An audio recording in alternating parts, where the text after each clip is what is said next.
Uso ngayon dito sa Capiz ang singsing na gawa mula sa 10 pisong barya. Marami ang nagpapagawa at nagsusuot ito dahil kahit mura, parang tunay na ginto ang hinang.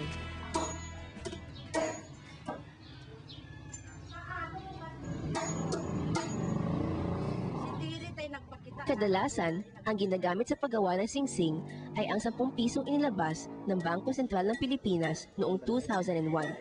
Pinaniniwala ang may halong ginto raw ito kaya mas makintab at hindi kumukupas.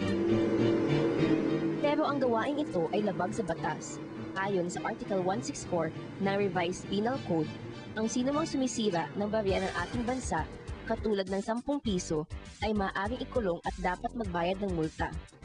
At base naman sa Article 165 ng Revised Penal Code, ang pagbebenta at pagmamay-ari ng mga sinirang barya ay may kaukulang pagkakulong at multa. Kami sa KNN Capiz ay hindi sang-ayon sa paggawa ng singsing mula sa anumang barya dahil isa itong paglalapastangan sa pera ng ating bansa. Dapat ay patupad ang mga batas na nagbabawal sa pagsira at pagbenta o pagmamay-ari ng mga sinirang barya. Kailangan mo palabas ng bagong advisory ang Bangko Sentral upang maituwid ang gawain ito.